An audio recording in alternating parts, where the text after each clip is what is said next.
again, viewers. You're welcome to another episode of The Now Show. I'm your regular host, Abosede Oza Osho, and today's episode, oh my world, it gives me so much excitement. My sister, my friend, Fatima Ada Ishiaku, she's got a story, and she's here with me today. Fatima, you're welcome to The Now Show. Oh, thank you for having me. I've been waiting for this. You've been waiting for it. Yes. So and today's finally. our title. Finally, we're doing this. Yes, Finally. Thank And our you for having me. title is I Call Him Dad. And you'll see in a minute why it's titled so. Well, Fatima, your story. You called him Dad. Yes. Tell us about it. My name is Fatima Ada Ishiaku. My mom is from Abia. My biological dad is from Kebbi. And my stepdad is from Kogi. So I grew up with a man that I thought was my dad, but I never knew he wasn't my dad till at the age of 14. Okay. I answer his name today. My biological dad name is Mohammed, and the name I answer today is Ishiaku. And Ishiaku is a man that defied me at the age of 5. Wow. At the age of 5, he was using his finger on me, and at the age of 7, that was when the rape started. Fatima, 5 years old. Yes. I remember because he said to me that, you're 5. You're going to be 5 in a few days. And when you tell your mother anything that happened here, I'm going to kill your mother. I know a child mind is very easy to manipulate. Definitely, so whatever you tell the child stays. And when you put that fear in that child, and but at the age of 7, the abuse, that was when the rape started. I think probably he was trying to expand me with his hand. In readiness for? Yes, for what he's about to do to me. And the rape continued, and it was one of the most painful experiences. I don't wish for anybody, and it continued, and I couldn't bear the pains anymore, and it got to a point I started fighting. I became very stubborn, and but I couldn't tell my mother. You know, when you love your mother so much, and you're just like, okay, if I tell my mother what happened, my mother died. So at that time, you knew this was wrong?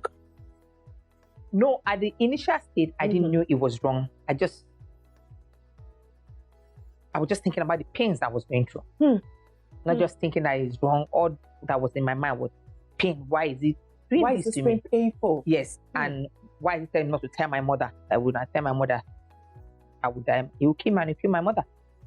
So that was just all I was just thinking about. It wasn't is what is doing to me, is it wrong or not? So he continued, and I started running away from the house from the age of 10, 11. Wow. I started running away from the house, and it made my mother hate me so much. And so when I tried to tell my mother, and she would just push me away. And because she thought I just changed, I just became that stubborn girl. And she just pushed me, and she always uses Igbo language, and she ever appointed Zuzu, that where were you this useless girl? Wow. And so many times she would break my head, cut my vagina, put pepper, and because when the man This was your mother? Yes. Because when the husband want to defile me, and I start fighting, when he beats me, and when she come back, she will ask me, why did you beat Patty this way? You just say, well, I saw her kissing a boy. Oh dear. And my mother would just bounce on me, cut my hand. I have healed. But there's something when I see, it still reminds me of what I went through, and this is the mark that my mother gave to me. And then she gave me this mark. She told me that you should bleed to death, I should bleed to death. And she never took me to the hospital. The only thing that she gave me Panadol. And it was her neighbor that took cloth to wrap my hand. The only thing she did, she soaked my hand in the basin. I was bleeding. She didn't care. She didn't know I was being defied by her husband. You know, your mom is not here. I don't make an excuse for her. But mothers can go to the extreme sometimes. Because hearing you talk, she thought she was disciplining you. No, she was having... Yes. She was believing what Yes. I used to be this very, if I have a child, yes, I think I will, even my niece and nephew, I know when they change. And when they try to do that, I say, this is not, you don't do it anymore. Okay. Then you're my mother. You have this calm girl that just sits one place and just, I'm always calm. And later all of a sudden, she became aggressive. And this is a sign that parents don't look out for. And I became very stubborn, very, very aggressive. I fight. So that I go to school, I will fight. I always have uniform in the tailor. I always have money because I used to sell things also. Okay. And she gave me money to sell my own stuff. Okay. So I always have extra cloth in the tailor. So they'll make my cloth there. So because I'll fight in school, they will tear my cloth. That is not in my book. I'm putting this in the second book. You were lashing out at the wall as it were. Yes. I only have few friends. And because she doesn't understand. And the only place I find comfort was sports. And that is where I put my pains, because you can't beat me. When in time of running, you can't beat me. No matter how fast you are. Because that is just where I put my pain. So I do a lot of sport for my school and stuff like that. But she didn't want to understand that something is going on. So at least you had something to put your pain in. Yes. Which was running. Yes. So that you put passion and drive into it, because that took your mind off the abuse, the molestation. It didn't take away the abuse. That moment, I'm beating that run. That run, I'm like, it looked like, okay, I'm beating the child because the child is stubborn. Yes. So that running for me became like something that I can beat. This is the only thing I can beat. This is the only thing I can talk to. This is the only friend I have. This is the only place I can put my pain. So that I just want to run. So that time that I'm running, I'm not thinking. I run for my school, and I always confess, even when I go for inter-house sport. That time that I'm running, I just want to win. There's nothing else on your mind. Yes, I just want to winning. Other than winning. So I'm beating that running. I just want to win. I just want to beat you. If you're in front of me, I just want to beat you. I just want to put the whole pain there. I just want to put my whole pain. And when I come back home and she's downstairs selling market, when I go home and I want to bath, I have to take my thing to the bathroom to change. Because when he see my body, he wants to defile me again. And when he beats me, I start crying. My mother will run upstairs. Why did you beat her? She enter, she didn't beat me. And she will believe him. So sometimes I try to commit suicide. So many times. I tried. So at the age of 14, I just feel God just want to just save me. And I do a run of supplies for her in the morning. And that day, an officer bought something, and he gave me a larger note. And I think I didn't have change for him. So when I took I'll come back. When I came back, I went to the field to do sport. So I had to wait. When he came back, he gave me the money, and I went home. No, my mother will always wait for me to go to school. Then she wants to go to her market. She traveled a lot, and she go to this Mushi market also. Yes. So that she just locked the door. The kitchen in the barrack, this happened in the army barrack. The kitchen is always outside the house. Just put my uniform, but she didn't clean this day. No food, no nothing. So what I did, I just took Gary, put sugar inside, tie in the nylon. Not how children we used to do that. I just opened the mouth. That was what I just do. Then I have to lock the kitchen to secure my sales. Went to school. When I came back that day, my younger ones, two of them greeted her. She answered them. She didn't answer me. They have a take-home assignment. They said, no. Okay, go and bath, eat your food. You, Patty, stay there. That's fine. When they finished, students also come out. She now locked the door. But it's just a room and a parlor and a big bathroom. Yes. He said, so, and then he went to say, you're doing this thing that is just like this table there. Then she had a big cane on the table, and she had a little shot of glass of shot. And she said to me, say, so you've been going about. I started to explain. I said, no, pull your dress and lie down. Okay. But immediately that she said that word, it clicked to me what her husband said to me when he first defied me. And she heard that case. I said, lie down. It got to a point I was used to beating, but I was so scared of the cane. Wow. And I just lie down. And she's, open your leg. I said, what is it you want to put inside of me? She said, it's water. One thing with my mother will never lie to me. So I opened my leg, she poured the water, and she shouted, oh, Chineke. Hey, I want to know virgin. So we're a virgin that the The author that I thought is a virgin is not a virgin. So you're not a virgin. Okay, so that was a test. She was testing your virginity. Yes. That was how she found out that I was not a virgin.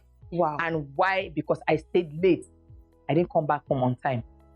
And she now held the cane and wanted to hit me. I was almost 14. That was when I held the cane.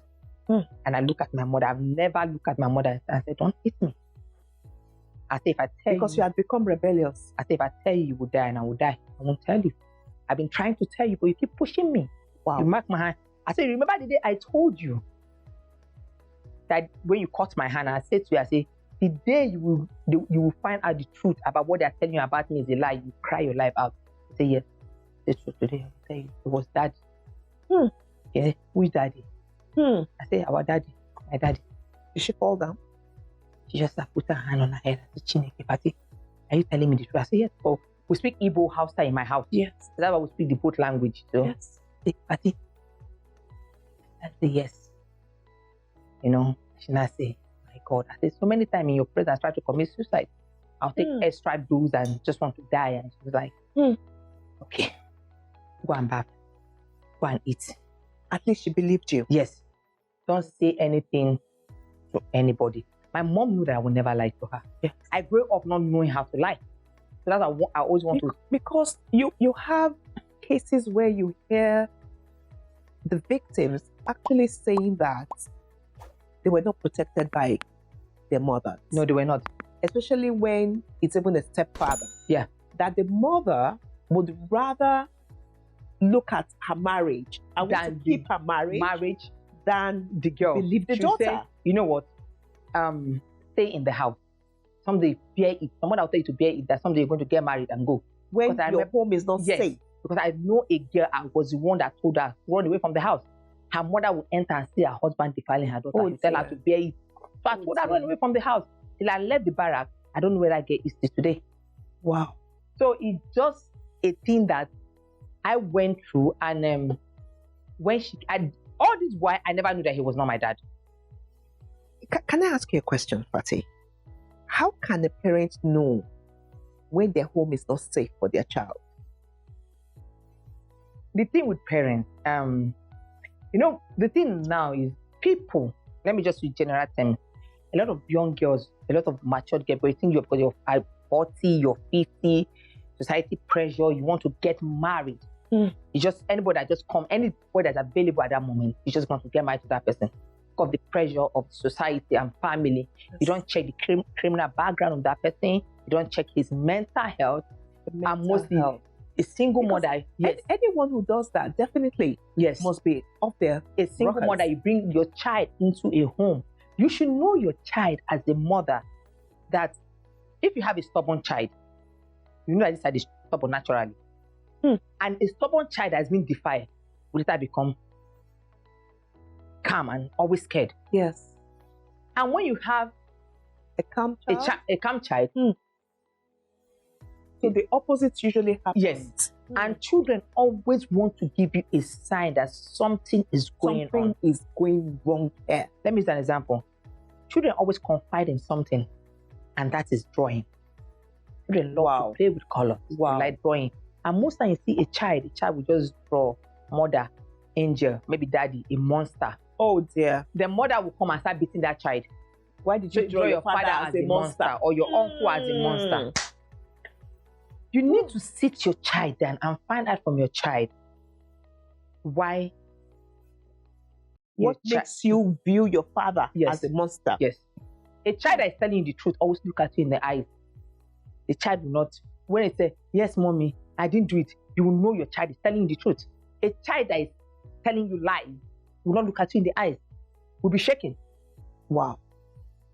So you will not ask your child why you draw this person as a monster. The next thing, you start beating that child. And I have a little girl that called me yesterday. I won't mention her name. And she saw my video I did, and she traced my Facebook, went to my website and called me, and she said to me, she sent me a message, I have it on my phone. She said, I want to talk to you. Sorry, Fatima, I need to let the viewers know. By the way, Fatima has put into a book everything that she went through. And that's the book. I called him Dad. It wasn't easy putting this though in the book. It was a very traumatic experience. I can imagine. 2016, I was discovered by an American professor in America. I went for my friend movie premiere, The Benevolent, Torichinasa. I went for a movie premiere, and there was another actress that came for her. Also, Doris Simon came for her own movie premiere also. And that movie has to do with malaria and child abuse, where her father defied her. She became pregnant. Wow. Question and answer. Our parents in diaspora are not talking about the rape.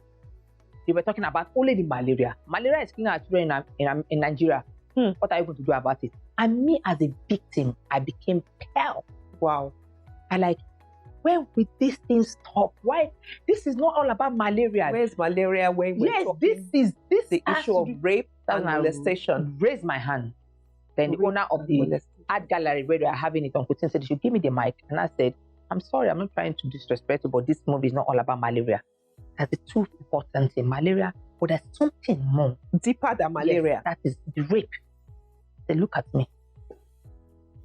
Even our parents in diaspora, if you're shying away from the truth, how can we victim talk? It's so sad that people think that rape and molestation should actually be behind closed doors topic, but which should not be, because a lot of people are suffering. They are suffering, and and the only place you can get healing is by speaking out. Yes. Imagine me, the victim that called me when she told her mother that her brother was raping her. Her brother was raping her. Her mother said to her, "Useless girl, you're enjoying it." Her mother's brother, her uncle. Yes. Another one again, I was doing a radio show then, and a little girl called me. I had to call her father. Because when she told her mother beat her. Wow. Her father's husband was raping her.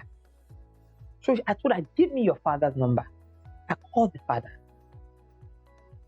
And I told the father, I said, "You know what the father said? That, why would you call stranger and tell us?" Well, I asked my brother says a lie. That's just where it ended. And she called me. I said, "If you don't have credit, flash me." And I said, "The more I talk to you, the more I get healing." Yes. She's going to be 16. And that man had been defiling her when she was 5. Wow. For 5 good years. Wow. And when he raped her, he would beat her. So what you're saying is that speaking out actually brings healing. Yes, speaking out. Victims. Yes. When you speak out, it brings healing to you. Because I tried to confront my stepfather. And he wasn't trying to tell me why he did what he did to me. But when the children find out what he did to me, they went to confront him. They said, "Please beg Patty to forgive me." At least he has to forgiveness. They have to forgive me. It's the devil work. But I went through so much, 2 engagement call-off. Because I told them I was a victim of sexual abuse. They said they cannot marry somebody that was raped by her mother husband and may cause child 2 engagement call-off. Wow. So I tried to commit suicide. I dropped out of school. I became a wayward child. I became an alcoholic. All I do is drink, smoke, and go to club. So there's a place that rejection plays. Yes. In the victim's life. Yes. Because once you are rejected, that is it. Wow. Because this is something that everybody knows in my family. Why will I now hide it? I won't tell the man. What if tomorrow something happened and it leaked out? Yes. Some of my friends know. And I just, let me tell this person. And I was rejected. And I made the vow that I'm not going to get married. Even if I'm going to get married, man, I'm not a black person. You are going to get married. Yes, you are going to get married. Definitely. Now I'm somebody who is going to love you. Now I'm trying to consider. For who you are is going to come and sweep you off your feet. And you are going to say, "I've never been this happy." Now I'm trying to consider. Because now I'm happy because I'm touching souls. That's right. Young girls are coming to me, you know. Right. Talking to me, and look at me. One time, a club girl, smoker, an alcoholic, that thought I'm gone. I dropped out of school till I was rescued. I went back to school. I'm a graduate, University of Lagos, sociology, and I can give life. Not life like God give life, but I can give that. Because you're giving hope, but to some hopeless people. These young girls are drawing strength from my own inner strength. Definitely. You understand me? They confide in me. They just say, when you're young, they just say, "You're now my elder sister, my mom, and my role model." I say, Me all in one. You know what? I will tell you something. Even for people that are not victims, or they are actually drawing hope from you too. Yeah, a lot of people. Because as you're sitting down, saying your story, I'm saying to myself, okay, what issues do I have now that I'm actually I mean, if somebody has had to deal with all of this and she's still this positive about life and still this bubbly. No, it wasn't like it didn't come easy. I know.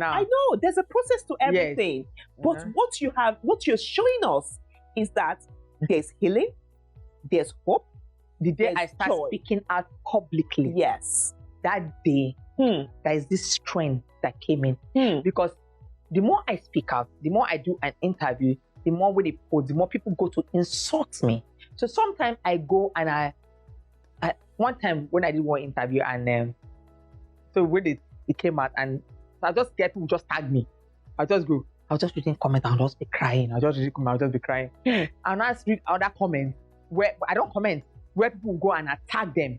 So there's a childhood friend of mine that went and tagged them and said, people don't know her story. This is what we know about, and part of the thing that killed her mother, after 2 years, my mother found out about my rape. That was when the rape started. Now nobody to protect me. Okay, so your mom passed on 2 years after. 2 years after. Then it has nobody to protect with it. Yes. Because she moved me out of the house to stay with her uncle. Yeah. To go to the village. I have to do ukwan, that traditional cleansing. I was the only one that had to go tie white cloth, took me to do a bath and stuff like that. While her husband was in the house. He just did something and gave to him to eat. If he had gone to the village, they would have made him dance naked. So she's protecting him. Wow. While I went to do this thing. 2 years after she died. I came back to the house with my uncle's wife. Don't want many more in the house. So I have to come back to the house. Rape continue. Because, what you have just said is very interesting. Because I'm sure at the back of your uncle's wife's mind was, this is somebody who can take my husband or something. Because I don't understand. She don't naturally let you stay in the house. No, she don't even want anybody around my uncle, both male and female. So she don't want anybody. So it's not because of this, you understand? So it's not male and female. She doesn't want anybody. But just go. Just me and my husband. I'm just new wed. I went back to the house. And the rape continued. That when I started running away from the house. Nobody to save me again, nobody to protect me. I became an alcoholic. When did the rape stop? My mother died before I was 16. At the age of at the age of 17. So even after his wife died? Yes. My mother was in the mortuary, was raping me. There's nobody to protect me anymore. And because rape in Nigeria, everybody thinks they know about rape. And they've been doing this rape the wrong way. What are you teaching mother? What are you teaching mother that's making her children vulnerable to rape? You live in a compound where you have boys. They don't have girlfriend. They smoke, they don't do anything. You bring your baby diaper, open your baby diaper to change your baby diapers. When they see that thing that they see will not enter their heart. When they can't rape that child, they look for the next child to rape. Wow. So these are a lot of mistakes that mothers are doing that exposing their children to rape. As a young girl, what are you doing that is making you vulnerable to rape? As a victim, why are you silent? Why do you let someone mockery, someone that cannot even take care of themselves, that don't have a story, stop you from telling your story, from telling your truth? So when you know all these things, you advise mother, advise victim, advise society what it means not to mock a victim. It's not like somebody that is sick, you're mocking the person that this person is sick. It's the same thing when a victim come out to speak out, you're mocking that victim. You don't know what that victim is going through. This is the reason why a lot of victims, at the end of the day, don't have people to confide in. They end up committing suicide. They become a drug addict. They become prostitute. They end up finding comfort in the wrong hand that end up defiling them all over and all over again. So when you understand this, when you understand what rape is all about, how you can protect your children. So when we do it the right way, I'm going to protect both the boy and the girl child. Yes. Because boys too are sodomized. A lot of young boys have been sodomized. Wow. Thank you, Fatima. Thank you for having me. Sharing your story with us. I mean, this has been an amazing time. And you heard it from her. Protect your children. The girls are at risk. The boys are at risk. I pray that we can see the signs and we can all together work to end rape and child molestation in our society. Until we come your way again on the Now Show, I am your regular host, Abosede Oza Osho, signing off with my sister, Fatima Ada Ishiaku. Don't forget to like this video. And if you haven't, subscribe to the Now Show channel today and hit the notification bell so that you do not miss any video that is uploaded.